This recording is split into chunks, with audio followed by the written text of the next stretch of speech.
Nous sommes mercredi aujourd'hui et chaque mercredi, vous le savez, vous avez droit à la chronique Question de droit. Avec Olivier Kaboury, on s'intéresse aujourd'hui au contrat de travail. Vous allez connaître les contours liés au contrat de travail, donc les conditions et puis ce que doit contenir un contrat de travail. On en parlera dans la chronique Question de droit. Mais avant ça, vous aurez l'information à travers bien sûr la revue de presse, suivie de la rubrique Invité du jour. Et aujourd'hui, on parle de sport spécialisé pour personnes en situation de handicap avec nos invités qui seront là pour notamment en parler. Ça sera également dans un instant. Avant tout ça, on s'installe confortablement dans le quartier Isuka de Koudgou pour vous faire découvrir la seule femme chef traditionnelle de Isuka. En tout cas, c'est une femme qui a été intronisée par Nabasaga, premier chef d'Isuka, et elle s'occupe du ministère en charge de la femme et puis bien sûr du développement de Isuka. Madame, Monsieur, fidèles téléspectateurs, bonjour. Voici planté le décor de votre matinale d'aujourd'hui. Merci de votre fidélité.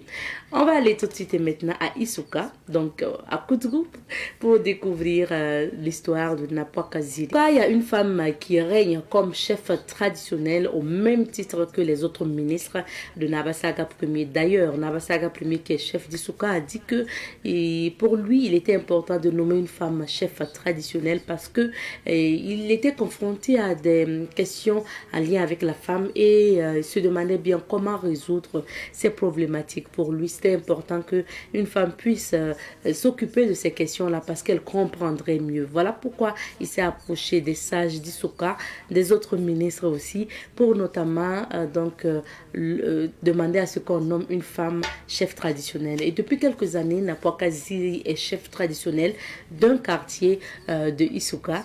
On vous amène à sa découverte cette semaine à travers cette rubrique à la découverte 2. Donc, on poursuit avec les témoignages d'aujourd'hui. Ok.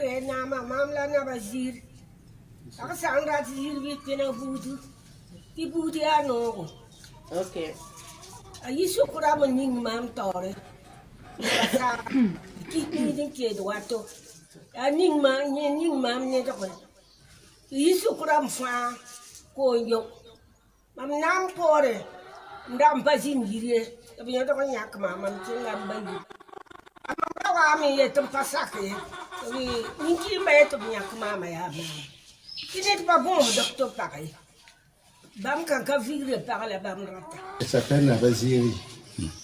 Nabaziri là, c'est le respect entre ses coépouses. Le mot de son intronisation, elle n'était pas à la maison. Le mot qu'elle est revenue, la population a dit qu'on l'a choisi comme pour lui donner le bonheur. Elle voulait refuser. C'est un honneur pour elle d'être chef à Isuka.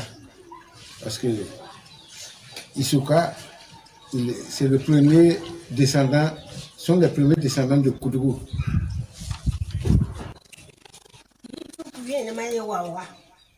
Bam kir longa ben kir burkina la yusuk ya hanri kanti tan lozine yugo godom lozine por ya yisuka banga por kem yo kaya ya yisuka bikin ken banga ka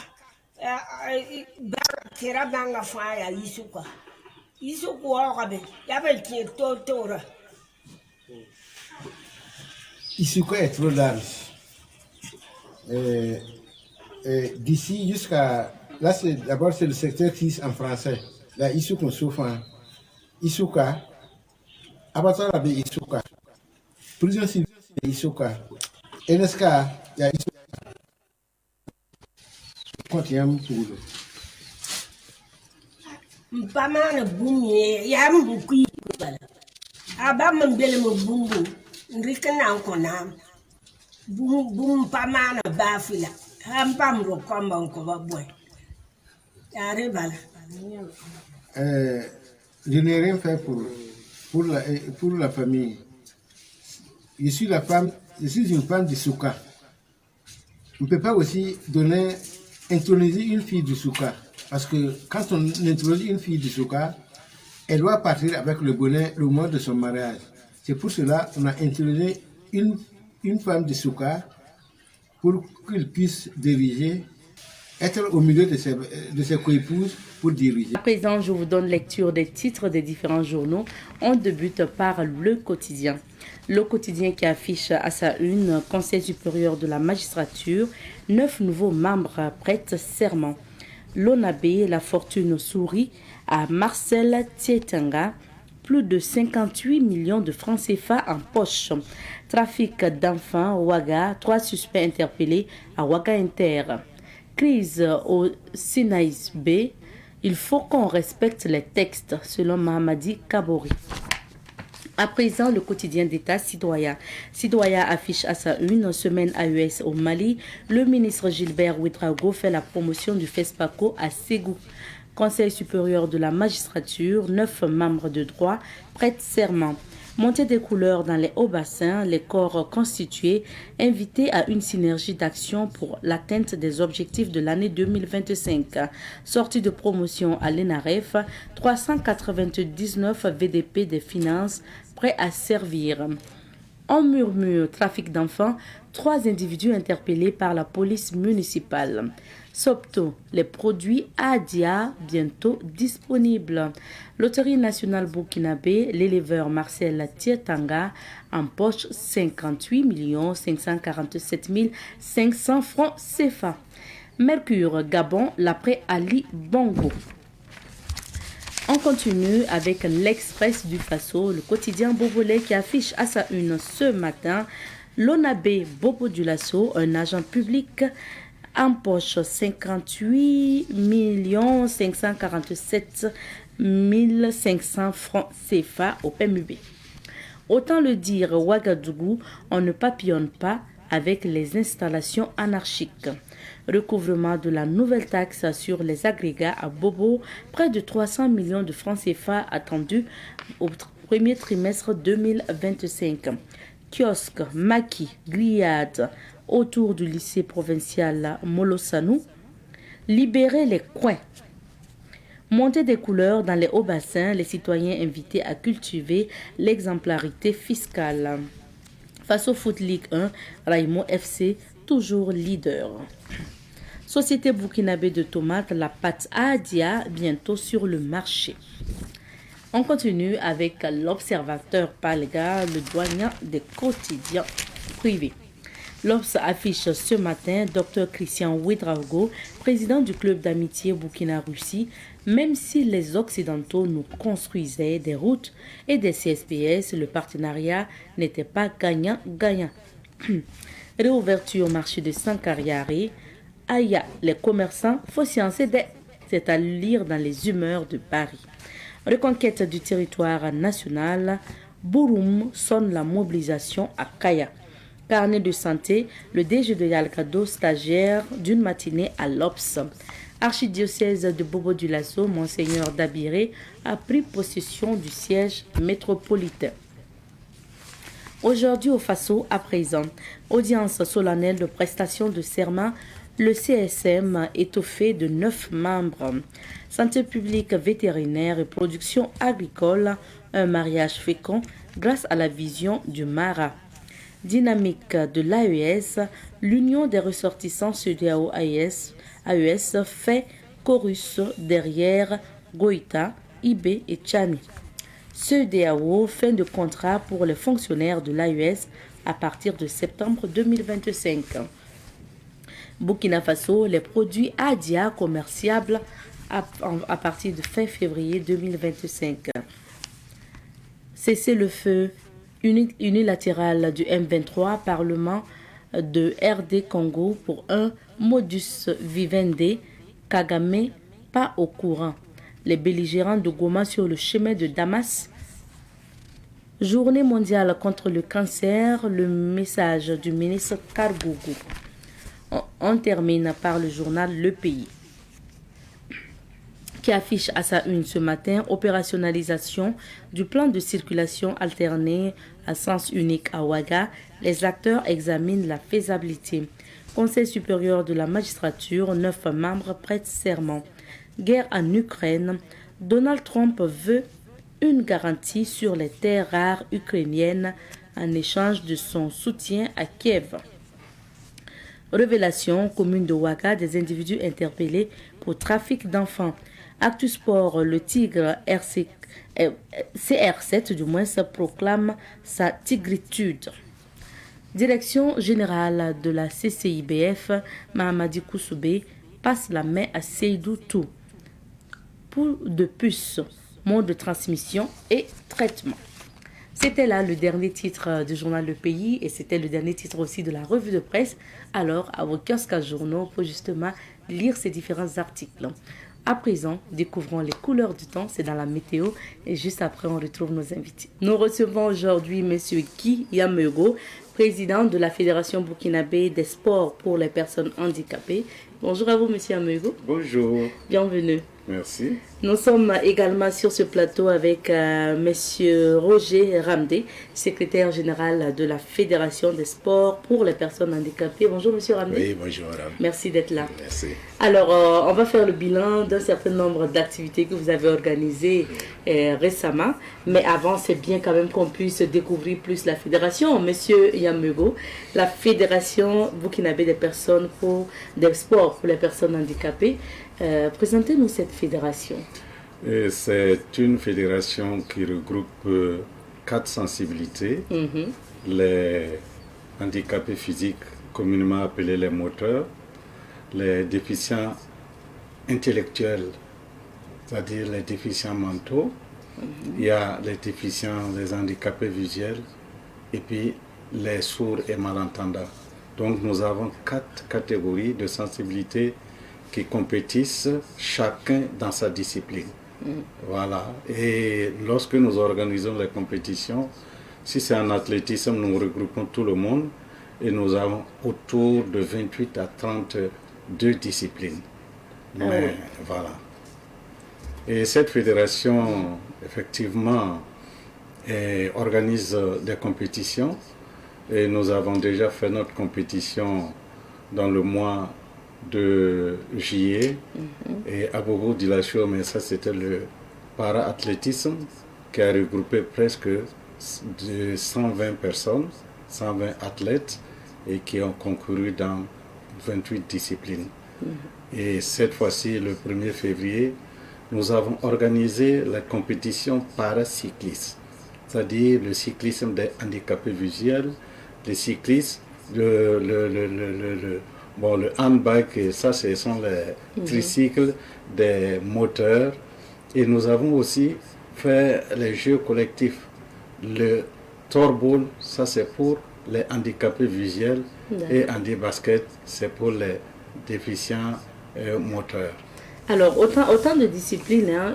Rappelez-nous, la fédération, c'est depuis quelle année qu'elle existe? La fédération existe autour des années 94. Ah oui. Voilà, c'est une fédération. 1994. 1994. Ça fait des années. Oui, ça fait des années. Oui. Et voilà. Et nous sommes accompagnés, en tout cas, par le ministère des Sports, du loisir.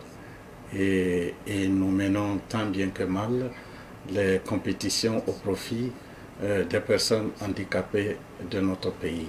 Alors, M. Ramdé, c'est dire à quel point aussi c'est important le sport pour les personnes vivant avec un handicap.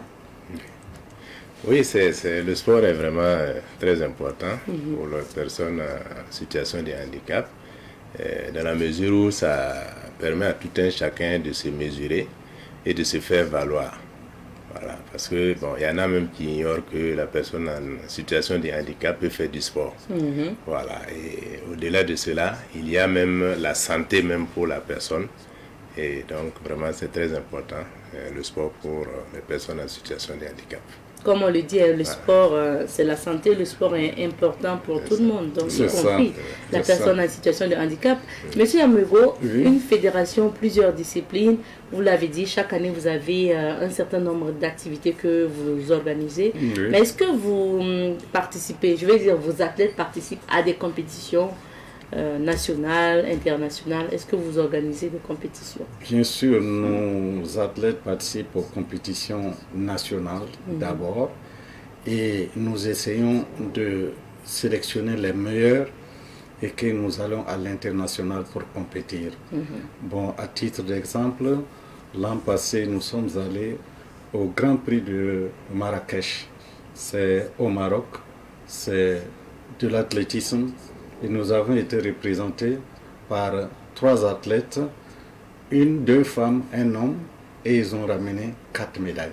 Ah oui. Voilà, 2 médailles d'or et 2 médailles de bronze. C'était Raina. C'était quelle discipline C'était le poids. Lancer de poids. Lancer de poids, saut en longueur et puis course de vitesse. Ah oui. Et les 3, on nous ont ramené 4 médailles, dont 2 médailles d'or et puis 2 médailles de bronze. Voilà, et nous nous apprêtons encore à se préparer pour les Jeux de Tunis qui aura lieu en avril. Donc nous les préparons et chaque fois. Et ce qui fait la particularité chez nous, il y a le terme classification. Nous n'avons pas la possibilité de classifier nos athlètes ici. Ok. Pour qu'un athlète puisse prendre part aux grandes compétitions, il faut qu'il soit classifié, puisqu'il y a des degrés de handicap. Et en fonction du degré, alors vous pouvez compétir avec vos camarades athlètes. Ce n'est pas parce que tu es aveugle que tu peux aller compétir avec tout le monde. Il y a des degrés. Voilà. Ça, c'est délivré par les médecins ou... Oui, Okay. c'est les médecins quand même qui attestent que tu es... puisque au niveau des visuels, nous avons les T11, les T12 et les T13. Quand on dit T11, ça veut dire que tu es complètement aveugle. T12, tu es encore, tu es malvoyant. Mais T13, tu es malvoyant, mais tu peux en tout cas compétir, tu peux en tout cas te déplacer toujours seul. Okay. Voilà. Et chacun a sa compétition, mais pour que vous puissiez le faire, il faut qu'on vous classifie. Et cette classification, il y a des équipes qui le font, et nous n'avons pas la possibilité ou bien l'expertise de le faire. Si bien que nos athlètes vont au Maroc pour aller faire la compétition et se faire classifier. En même temps. Oui, en même temps. Alors, autant d'activités que ces personnes en situation de handicap, activités sportives bien sûr, que ces personnes en situation de handicap mènent. Donc, revenons aux activités que vous avez menées la semaine dernière. C'était quoi? C'était le 2 février. Hein? C'était le 1er février. Le 1er samedi février. 1er février. Okay. C'était quoi comme activité? Nous avons commencé à 7h par le paracyclisme sur l'avenue du Conseil de l'Entente à Gouin par la course des handicapés physiques. Et leur engin est appelé handbike. Handbike, mais si vous voulez le comprendre, ce sont des tricycles. Ce sont des tricycles alors qui vont très très vite. Parce que ceux qui les manipulent là, ils se sont entraînés et souvent ça part à des vitesses autour de 35 à 40 km/h. Bon, ça c'est réservé aux handicapés moteurs. Ça c'est pour... c'est une course à moto? Oui, c'est une course à moto. À moto. Oui, ce sont des tricycles. Vélos. Voilà, des vélos, des tricycles. Ok. Après le handbike, nous avons eu la course des aveugles. Et eux, leurs engins, nous on les appelle le tandem. Le tandem. Tandem, puisque c'est 2 personnes qui pilotent l'engin. Il y a l'aveugle qui est derrière et le voyant qui est devant et qui pilote. Le vélo. Oui. Donc je pense qu'on a les images Voilà. de ça. On va regarder pour permettre aux téléspectateurs de comprendre. Donc on a un vélo un peu monté, comme 2 vélos ensemble. Oui. Non, il y a l'image des vélos. Donc ça veut dire que c'est comme si c'était 2 vélos ensemble. Oui, c'est 2 vélos soudés. Ok. Avec celui qui est derrière a sa selle, celui qui est devant aussi sa selle. Et maintenant, celui qui est devant, le voyant, a son guidon. Et l'aveugle qui est derrière aussi a son guidon. Mais c'est le guide, c'est le voyant qui mène la conduite. De la manière dont lui il va tourner, l'aveugle qui est derrière est obligé de faire en sorte pour suivre les mouvements du guide. Sinon, s'il y a un faux mouvement, eux tous ils tombent. Et il arrive en tout cas qu'il y ait des accidents. Oui, parce qu'ils vont très très très vite. Voilà, c'est ça qu'on appelle le tandem, monté par 2 personnes, un valide et puis un aveugle. Ah oui, donc à vélo. À vélo. Ça doit être intéressant ça. Ah oui. Mais avant la compétition comme ça veut dire qu'ils ont quand même des entraînements, des séances d'entraînement. Oui, oui.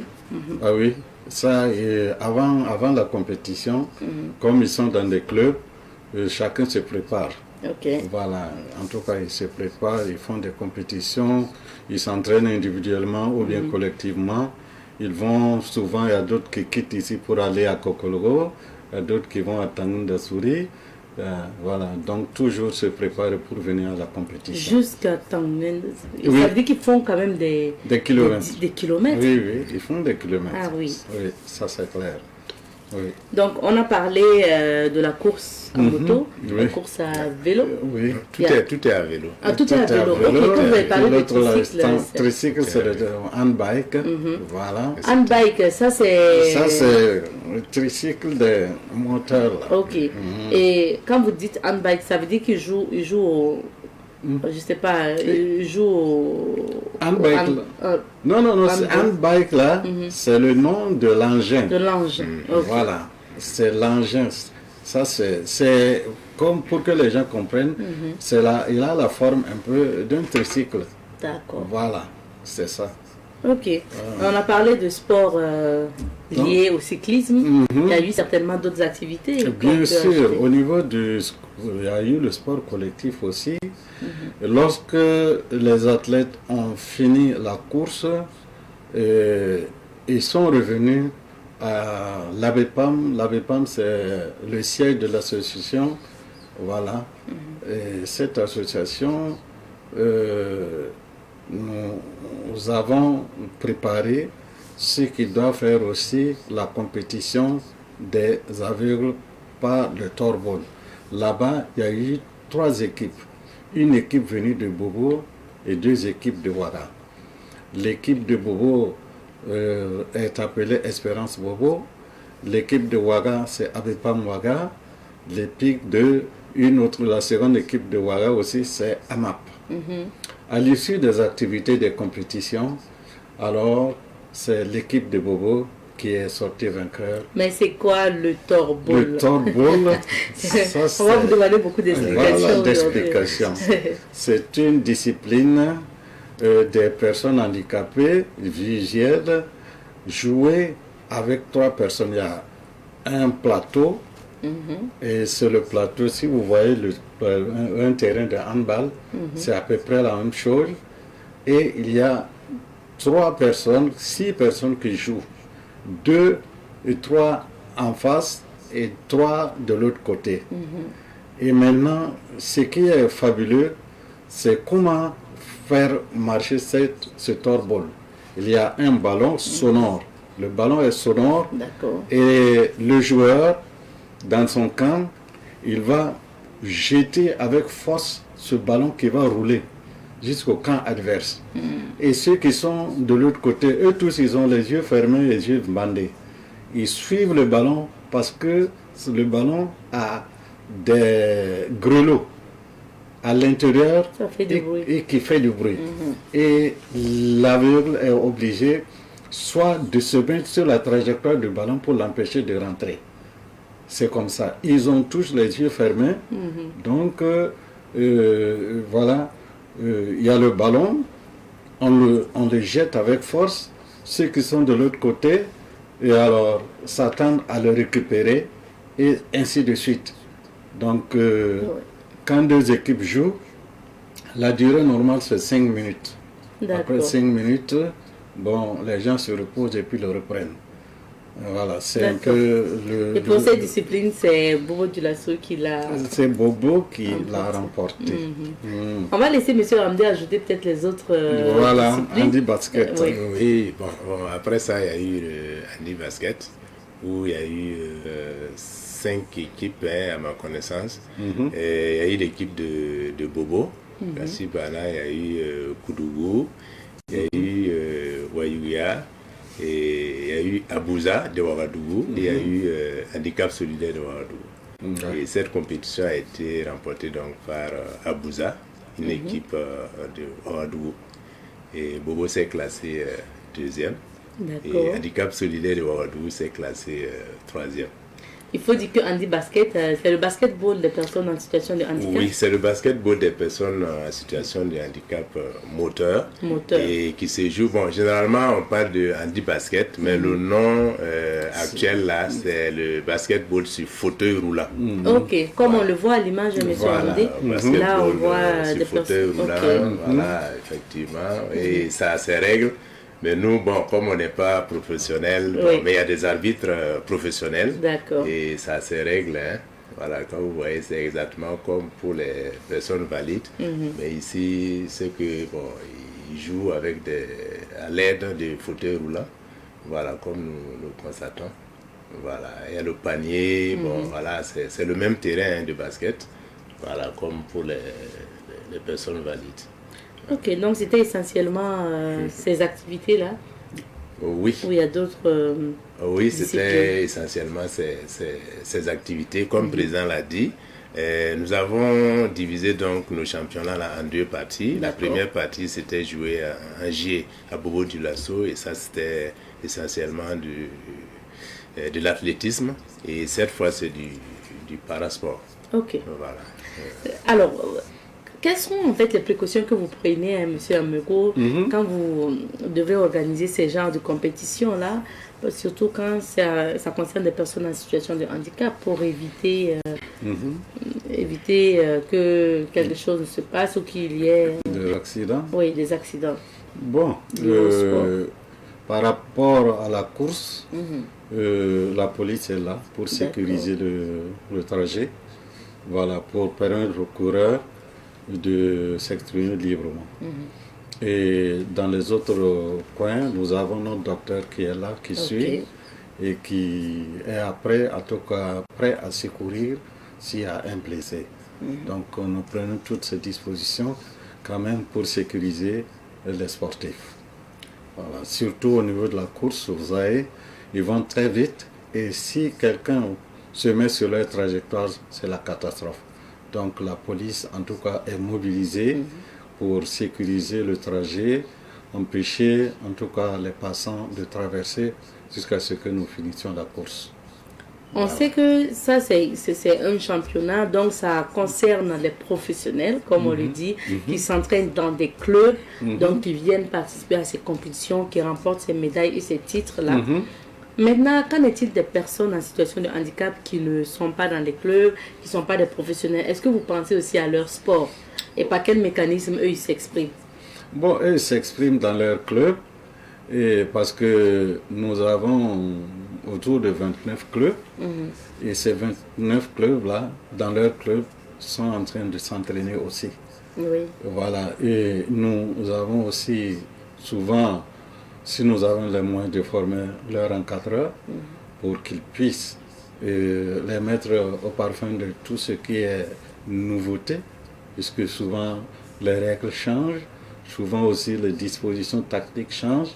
Donc lorsque nous avons les moyens, nous mettons leurs encadreurs dans une formation optimale afin qu'ils puissent encadrer vraiment correctement. Sinon, nous leur donnons aussi les informations que dans un club, il faudra que vous vous entraînez, il faudra que vous vous organisez, parce que nous avons un directeur technique qui donne aussi les conseils. Mais ça, c'est pour vraiment des professionnels, mais pour une personne en situation de handicap qui ne fait pas, qui fait pas partie d'un club, est-ce que la fédération aussi organise des activités? Oh non, on n'organise pas des activités de ce genre-là. Nous laissons ces activités aux associations. Des associations. Voilà, une association peut se lever et dire, bon, moi je veux organiser une course cycliste, voilà, et demander par exemple la compétence, l'expertise de la fédération. En ce moment, nous, on parle l'accompagner. Que ce soit au niveau du cyclisme, que ce soit au niveau du sport collectif. Voilà, nous les accompagnons dans l'organisation si on est sollicité. D'accord. Monsieur Ramdé, vous voulez ajouter je voulais ajouter quelque chose. En fait, dans le club, il peut y avoir des gens des assistants, des gens qui peuvent suivre, qui s'entraînent également. Mais pour être sélectionné, il faut avoir sa licence. D'accord. Voilà, donc c'est la licence qui te permet donc de compétir au niveau national. Voilà, tant que tu n'as pas la licence, tu peux pas compétir au niveau national. C'est ça. Voilà. Merci bien, mais finalement, qu'est-ce que ces lauréats ont remporté, M. Yamero, en termes de prix? En termes de prix, au niveau des courses, les athlètes ont reçu des médailles. C'est-à-dire le premier a reçu en course 1 une médaille d'or plus 20 000 francs. Le deuxième a reçu aussi une médaille d'argent avec 15 000. Et le troisième a reçu une médaille de bronze avec 10 000 francs. Et au niveau du sport collectif, le premier a reçu, il faut dire les premiers, la première équipe a reçu une médaille d'or, un trophée et une enveloppe de 85 000 francs. Le troisième et la deuxième équipe a reçu une médaille d'argent et avec 60 000 francs. Et le troisième, c'est des médailles de bronze avec 40 000. Et à ce propos, il faut dire que le ministère nous donne ce qu'il a. Parce qu'il faut que les gens comprennent que nous sommes une fédération et nous ne sommes pas la seule. Et lorsque nous allons au niveau du ministère déposer notre requête, nous déposons peut-être autour de notre plan d'activité. Pour l'année. Pour l'année, nous faisons un budget autour de 40 millions, mais à l'arbitrage, peut-être ce que nous allons recevoir, c'est 10 à 15 millions. Pour l'année. Pour l'année. Et donc, il faut que nous arrivions à réaliser toutes nos activités avec cette somme-là. C'est-à-dire organiser la compétition à Bobo, organiser les compétitions à Ouaga, faire fonctionner la fédération et tout ce qui s'ensuit. Et le ministère fait ce qu'il peut. Nous ne pouvons pas dire au ministère dans ce temps, dans ce contexte-là, de faire plus. Parce que vous savez que cette compétition que nous avons organisée en février, en principe, nous devons l'organiser en 2024. Parce que c'est une activité de 2023-2024, la saison sportive. Mais compte tenu des contraintes budgétaires, et c'est le 31 décembre que nous avons reçu l'argent. Ça veut dire que vraiment, sur le plan budget, ça pose des soucis. Et qui connaît la situation de notre pays peut comprendre le ministère. C'est pour cela, moi je profite encore remercier les autorités du ministère qui ont pu faire pour que nous puissions terminer notre année sportive. Parce que nous-mêmes, on ne pensait pas qu'on allait pouvoir organiser l'activité. Le ministre a tout fait pour que les fédérations puissent avoir le reste de leurs subventions pour terminer leur championnat. Alors, donc, vraiment, tirons chapeau au ministère, tirons chapeau au gouvernement qui fait ce qu'il peut. Alors, on peut dire que le ministère nous donne, mais qu'est-ce que vous faites pour ne pas augmenter, par exemple, les prix?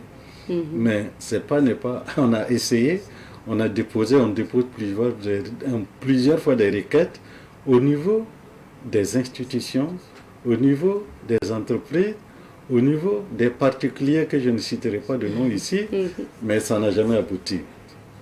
Parce que les gens se disent que notre sport, le sport des personnes handicapées n'est pas vendable. Voilà. Les gens ne donnent pas leur argent s'ils ne pensent pas qu'il y aurait une promotion ou quelque chose. C'est ça notre difficulté. Et vous voyez, si vous venez voir nos compétitions, les gens ne viennent pas. Nous demandons aux gens de venir. Le public ne vient pas. Le public ne vient pas. Nous leur demandons de venir même voir, supporter, mais ils ne viennent pas. Et nous demandons aux bonnes volontés qui peuvent aider ces personnes handicapées à aller en tout cas plus loin, mais il n'y a rien. Voilà. Donc ça il faut le dire. Le ministère ne peut pas tout faire. Mais malheureusement, ce n'est pas qu'on n'a pas essayé. Il y a des opérateurs économiques qu'on a approchés. Il y a des personnes anonymes qu'on a approchées, mais il n'y a pas de rebondant. Et même souvent, nous avons des problèmes quand nous cherchons un parrain. Quelqu'un pour venir parrainer l'activité, on n'en trouve pas. C'est ça le problème. Sinon, les athlètes se battent. nous voyons que, en tout cas, si on améliorait les prix et tout ce que nous avons comme accompagnement, ça allait encore booster encore les performances. Mais que faire? Donc c'est une occasion pour moi encore de lancer un appel. De parler des difficultés et de lancer un appel à tous ceux qui peuvent aider ces personnes handicapées-là à faire leur sport dignement. Parce que, bon, les vélos aussi que nous avons, il faut le dire qu'on peut les améliorer.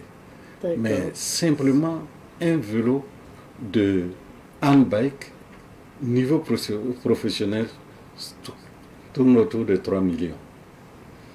Les vélos tandem que vous voyez, professionnels, tournent autour de 2,5 millions. Donc, on n'a pas les possibilités de le faire. Les fauteuils roulants des handi-basketteurs, mais ce ne sont pas des fauteuils roulants adaptés. Hein. Et un fauteuil roulant tourne autour de 300 à 400 000. Donc, tout ça là, il faut les moyens pour avoir le matériel. Pour avoir le matériel. D'accord. Voilà. On espère que votre message est bien passé et que justement, que ce soit les bonnes volontés, les autorités vont notamment revoir les choses pour l'amélioration donc, du sport des personnes en situation de handicap. Monsieur Ramdé, vous voulez ajouter quelque chose? Peut-être les doléances. Monsieur Amego a vraiment élargi les choses. Le président a vraiment tout dit. Vraiment, c'est au niveau des prix où il y avait vraiment une incompréhension. Les gens se disaient que c'était peu. Voilà, les gens disaient que c'était peu. Mais bon, ils ne se sont pas approchés auprès de la fédération, auprès du bureau fédéral pour comprendre comment est-ce que les choses se passent. Voilà, donc bon, je pense que le président a tout dit. Alors, nous profitons de l'occasion à vraiment remercier le ministère pour tout ce qu'il a fait pour que nous puissions donc terminer donc notre saison sportive 2023-2024. Voilà, et vraiment, le président a déjà tout dit. Merci beaucoup. Merci, le temps imparti aussi à cette émission est terminé. Donc, président Yamego, merci à vous d'être passé et puis on vous souhaite une bonne activité aussi pour la saison 2024-2025. D'accord, nous aurons en tout cas le plaisir de revenir encore présenter notre programme d'activité si vous nous invitez encore. D'accord, parce que ça serait une tribune pour nous de défiler et de faire découvrir le programme d'activité 2025. Merci beaucoup. Je rappelle que M. Guy Amegoué, le président de la Fédération burkinabé des sports pour les personnes handicapées, et M. Roger Ramdé, le secrétaire général de la même fédération.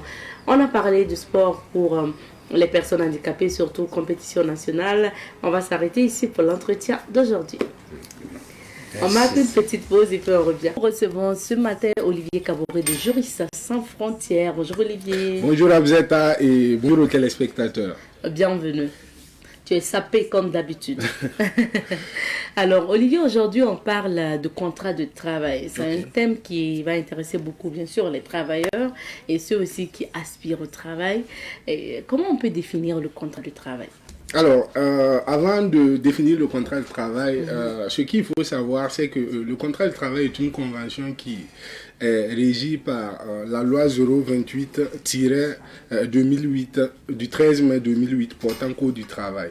Ça, c'est le texte principal, ou du moins la protection principale en matière de travail au Burkina. Mais au-delà de ce texte, de cette loi qui régit le cadre du travail au Burkina, il y a les textes d'application et des textes complémentaires liés à cette loi-là aussi qui s'appliquent dans le cadre relatif au travail.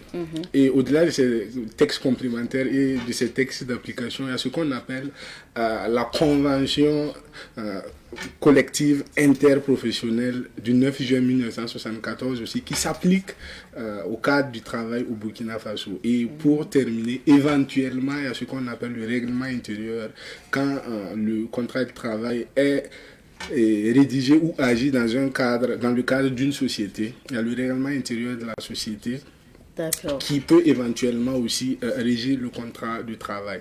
Maintenant, pour définir le contrat de travail, quand on lit les dispositions de l'article 29 de la loi portant Code du travail au Burkina Faso, on peut définir le contrat de travail comme étant une convention qui permet à une personne de s'engager envers une autre personne, de fournir un travail moyennant une rémunération.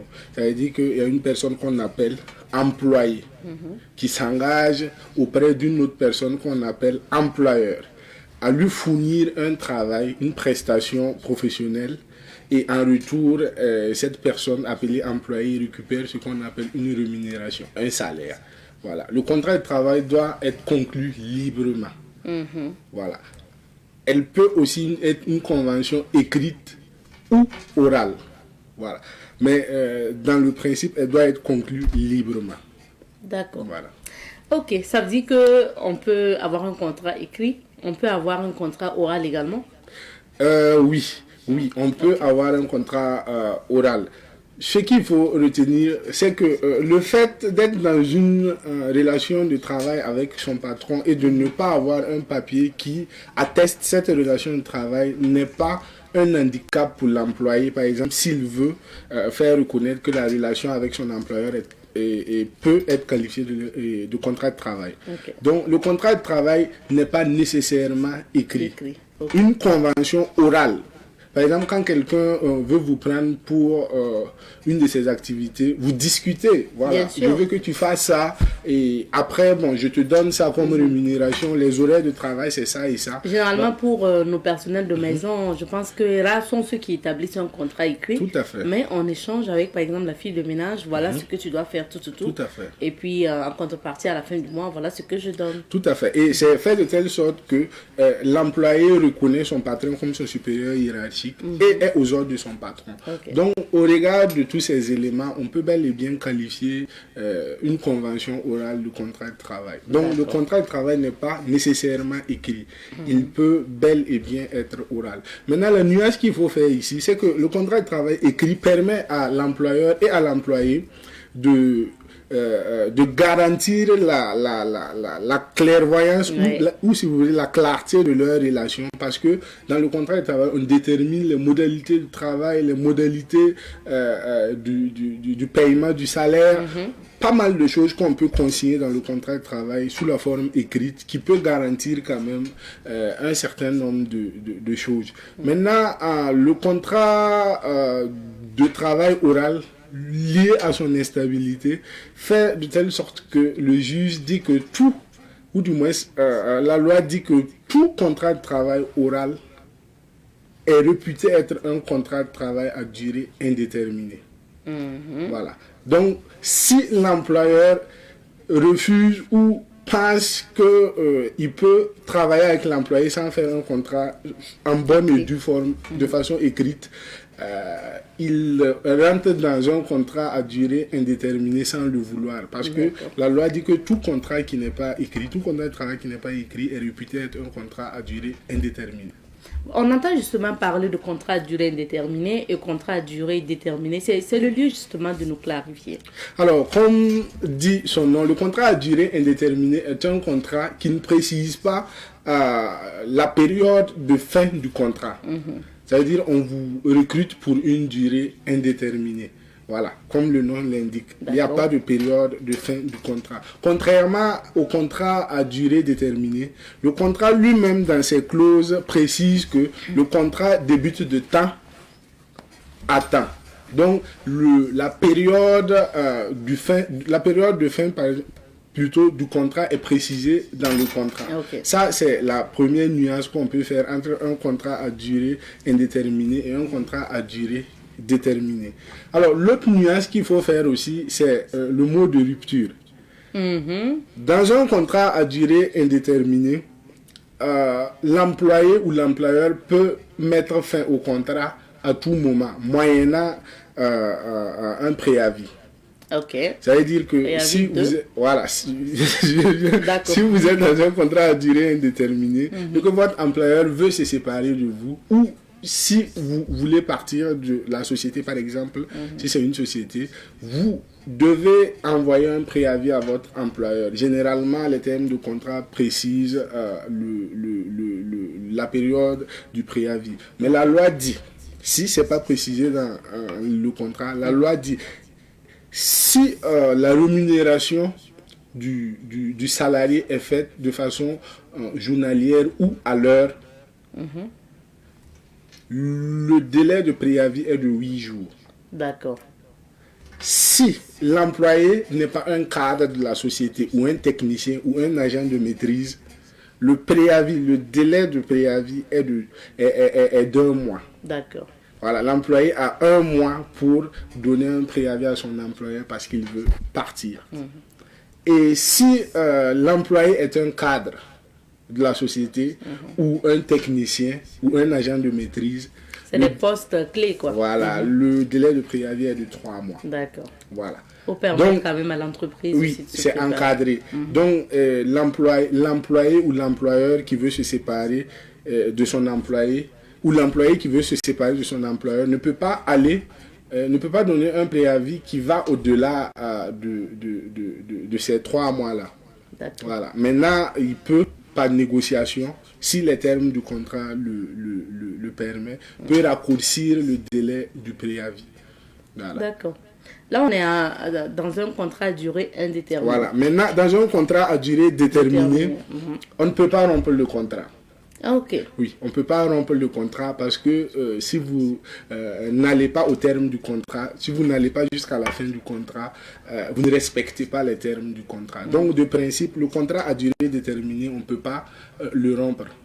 Voilà, mais ça, c'est le principe. Généralement, dans les contrats, il y a une clause qu'on met de telle sorte que s'il y a la possibilité, ou du moins s'il y a la nécessité de rompre le contrat, que l'employé ou l'employeur puisse discuter ensemble et trouver, par exemple, un terrain d'entente. Okay. Donc, hormis ces cas, ou les cas prévus par la loi, puisqu'il y a le cas du licenciement, il y a le cas des fautes graves qui peuvent être des causes de rupture du contrat. Hormis ces cas, l'employé ou l'employeur ne pourra pas dans un CDD unilatéralement décider de rompre le contrat. Si l'employeur le fait, c'est une rupture abusive. Si l'employé le fait aussi, ça peut être qualifié de rupture abusive. Et vice-versa, l'un ou l'autre peut demander qu'on lui répare le préjudice que la rupture lui a causé.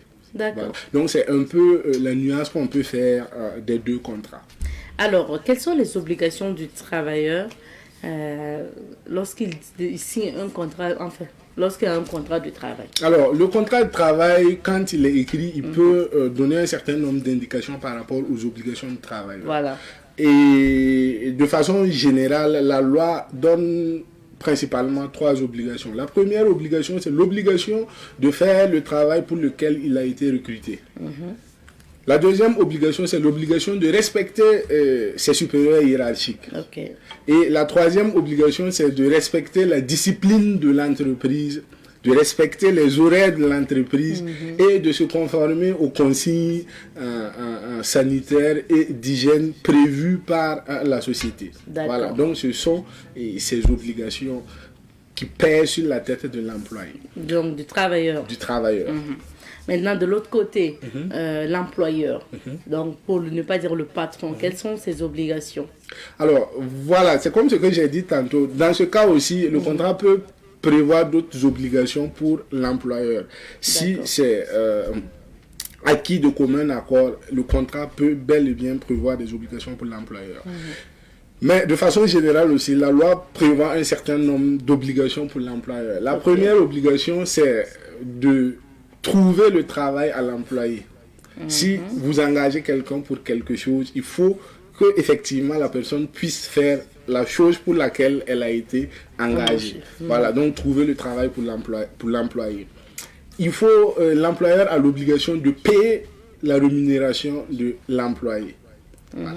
L'employeur a l'obligation de garantir à l'employé un climat de travail sain afin qu'il puisse faire bien son travail. Voilà, donc l'employeur doit garantir une fonction normale à l'employé, de telle sorte qu'on ne puisse pas, par exemple, faire du harcèlement au boulot. Donc l'employé doit s'assurer que toutes ces dispositions sont prises. Et pour finir, l'employeur a l'obligation de se conformer aux consignes de santé et de sécurité au travail. Voilà. Si c'est un travail spécifique, je peux prendre un exemple simple. Si c'est un travail spécifique comme dans le secteur des BTP, les travailleurs sont obligés d'être protégés quand ils sont sur le chantier. Casque de chantier, des gilets. Okay. Voilà. Est-ce que l'employeur a-t-il la possibilité d'inclure une période d'essai à la personne qui l'embauche? Alors, c'est une très bonne question parce que souvent on rencontre effectivement des contrats écrits avec des périodes d'essai. Oui. La période d'essai est légale. Donc l'employeur a la possibilité effectivement d'inclure une période d'essai dans le contrat du travail, que ce soit un contrat de travail à durée déterminée ou un contrat de travail à durée indéterminée. La période d'essai, l'objectif de la période d'essai, c'est comme une période d'observation où l'employeur regarde effectivement si l'employé connaît le travail, est-ce qu'il est sociable, est-ce qu'il a la culture d'entreprise, il peut travailler avec lui. Ça, c'est le côté de l'employeur. C'est une période d'observation aussi pour l'employé qui analyse le travail qu'il fait, les risques sur sa vie et ses aptitudes à pouvoir faire le travail. Et la loi a encadré cette période-là pour ne pas qu'une personne demeure dans une période d'essai de façon intemporelle. Donc, je disais, j'ai donné des exemples de qualité de personnes un peu plus haut. Donc, par exemple, pour un boulot qui est rémunéré à l'heure ou à la journée, la période d'essai est de 8 jours. Et pour un boulot qui est donné à une personne qui n'est pas cadre ou agent de maîtrise ou technicien, la période d'essai est d'1 mois. Maintenant, pour les cadres, la période d'essai est de 3 mois. Mais on peut renouveler la période d'essai. Est-ce qu'on paye en fait pendant la période d'essai? C'est ce que vous Oui. Il y a des contrats pour lesquels pendant la période d'essai, on peut même ne pas tenir compte du fait que ce soit un essai. On vous paye votre salaire normal. Voilà. Alors, est-ce qu'on peut mettre fin au contrat même pendant la période d'essai? Ok, la période d'essai, son avantage ou son mérite, c'est que pendant la période d'essai, tout le monde peut partir. L'employeur peut vous mettre dehors sans vous dédommager. Sans préavis? Oui, sans préavis et sans vous dédommager. Et l'employé aussi peut arrêter le boulot sans préavis et sans, comment dirais-je, sans être poursuivi pour dédommager l'employeur. Donc c'est une période de grâce où tout le monde s'observe, où tout le monde peut arrêter le boulot à tout moment. D'accord. Maintenant, que faire lorsqu'on a un problème aussi avec son employeur ou en cas de rupture abusive, parce que tu as parlé aussi sans préavis et tout de contrat de travail par exemple. Ok, moi, ce que je conseille aux employés, quand il y a un problème comme ça, il faut tenter de le régler à l'amiable. Parce que le secteur... Le secteur du travail est tellement complexe que c'est pas bon de quitter un travail avec la bagarre ou sur un ton belliqueux. Donc c'est mieux de trouver un règlement à l'amiable. Et pour un règlement à l'amiable, si vous-même vous pouvez pas agir auprès de votre employeur, vous avez la possibilité de chercher un médiateur, quelqu'un que vous connaissez ou un juriste qui s'y connaît ou quelqu'un qui s'y connaît en droit du travail qui va tenter de trouver une solution à l'amiable. Maintenant, si vous n'arrivez pas à gérer cette première approche que je conseille, vous devez, c'est une obligation, aller à l'inspection du travail. Et de là-bas, on va vous écouter, vous orienter et convoquer au besoin votre employeur. Et si vous vous entendez là-bas, on dit que l'inspecteur du travail fait ce qu'on appelle une conciliation. Il va mettre en place un PV de conciliation qui va faire foi. Parce que vous allez faire des compromis et tout.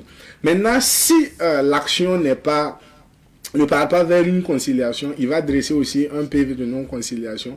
Et l'employé pourra prendre son PV de conciliation, aller en justice. De non-conciliation plutôt, aller en justice et dire au juge, bon, j'ai tenté par tous les moyens de régler le problème, mais bon, on n'a pas trouvé une solution. On a même fait la phase préalable de l'inspection du travail. Donc, je vous demande de trouver une solution pour moi. Donc, l'employé pourra en ce moment assigner son employeur en justice. Et l'assignation se fera par voie d'huissier. L'huissier va appeler l'employeur qui va venir comparaître à telle période au niveau de la justice, au niveau du tribunal du travail. Et après la décision, si on donne raison à l'employé, et si l'employeur ne s'exécute pas, l'employé pourra aller directement voir l'huissier de justice qui va faire exécuter la décision de justice. Même s'il va aller faire des saisies au niveau du service de l'employeur pour pouvoir payer les droits de l'employé, l'huissier a la possibilité de le faire. Et en matière sociale, l'employé agit de façon gratuite, si je peux le dire.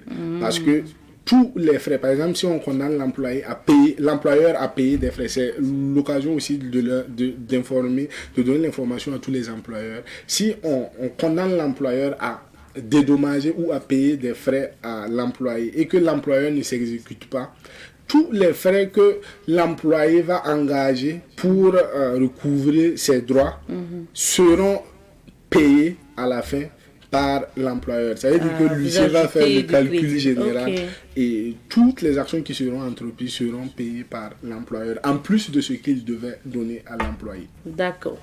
Alors, merci bien. Et quel est peut-être le conseil que tu pourrais donner aux employés afin d'apprécier, par exemple, un contrat de travail qu'on leur propose comme ça sur le champ? Effectivement, il faut faire très attention quand on vous propose un contrat de travail écrit. Quand le contrat de travail n'est pas écrit, c'est facile parce que la loi a prévu des dispositions pour ça. Ça devient un CDI et ce sont les obligations de la loi qui sont consignées dans la loi qui font foi. Mais si c'est un contrat écrit, il faut faire très attention. Déjà, il faut donner à quelqu'un qui s'y connaît. Si c'est un contrat, vous pouvez donner le contrat à quelqu'un qui s'y connaît pour qu'il l'apprécie. Ou essayer d'analyser les différents points que je vais donner. La première analyse se situe au niveau des identités. Ok. C'est qui est en relation avec qui. Il faut vous assurer que c'est la société qui veut vous recruter, effectivement, qui est en relation de travail avec vous, au niveau des identités des parties qui signent. Ça, c'est le premier point. Le deuxième point, l'objet du contrat. Ce dont pourquoi on vous a embauché là, il faut vérifier que ça cadre vraiment avec ce qu'on vous a proposé dans la lettre d'embauche ou pendant les discussions. Le troisième point, c'est les rémunérations. Il faut vérifier que les rémunérations sont correctes par rapport aux entretiens et tout. Si vous avez demandé un salaire net et que sur le contrat il y a un salaire brut, il faut travailler à rectifier cela. Ou si vous avez demandé un salaire brut qui ne cadre pas avec le brut que vous avez sur le contrat, il faut travailler à régler cela. Et en plus, il y a ce qu'on appelle la mobilité. Ok. Vous, en signant un contrat, vous pouvez signer un contrat sans avoir, par exemple, l'ambition de voyager. Vous ne voulez pas quitter, par exemple, Ouagadougou. Et si vous ne vérifiez pas les clauses de mobilité et que au niveau des clauses de mobilité, l'employeur dit que vous, pour les raisons de travail, vous avez la possibilité d'aller un peu partout pour les raisons de travail, vous serez obligé de bouger. Si l'employeur a des intérêts, par exemple, à Bobo ou dans une autre localité, vous devriez y aller. Voilà. Généralement, ça ne cause pas de problème. Mais si vous ne voulez pas, il faut prévoir à préciser ça dans le contrat de travail. D'accord. Merci beaucoup, Olivier. Le temps est terminé. Okay, pas de souci. Donc, je pense que pour chaque contrat de travail, si on ne s'y connaît pas vraiment, c'est bien d'approcher les juristes. C'est qui la personne habilitée à peut-être vous aider pour lire votre contrat de travail? Si vous avez la possibilité de joindre un avocat, c'est bien. Si vous connaissez une personne qui s'occupe des travailleurs, par exemple un RH, c'est bien. Si vous connaissez un juriste spécialisé en droit social, c'est bien. En tout cas, si vous n'arrivez pas à toucher ces personnes, vous pouvez tout de même aller avec votre contrat à l'inspection du travail et eux, ils pourront aussi vous aiguiller. Merci beaucoup, Olivier. Allez, à demain, 7h30 sur Savane TV. Prenez soin de vous et